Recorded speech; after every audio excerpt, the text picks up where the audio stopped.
When I first got started, estimating repairs was probably one of the toughest things that I had to figure out. So I want to share with you some of the things that you should look for and pay attention to when you're looking at some of your properties. Obviously, you want to look for the big ticket items, right? The roof. Is there holes in the roof? That's probably a dead giveaway. You're going to need a new one. But take a look at the roof. Are the shingles curling up? Things like that. You're going to look at the foundation.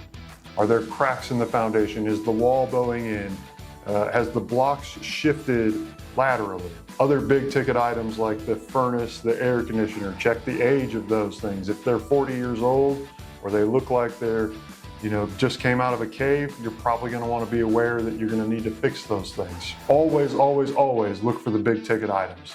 Those are going to be your big budget killers if you don't pay attention to them out of the gate. That's what's going to kill your rehab project. Some of the other things that you may want to look at are going to be like the trim around the doors. A lot of times you'll have people that live there and maybe they have a dog and the dog will jump up on the door and scratch at the trim.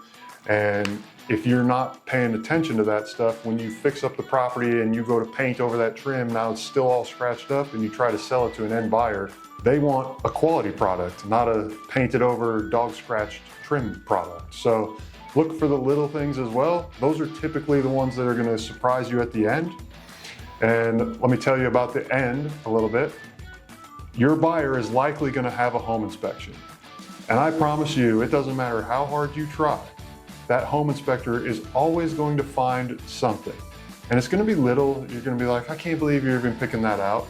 They're always going to find something. So be aware of that. Just know that going in.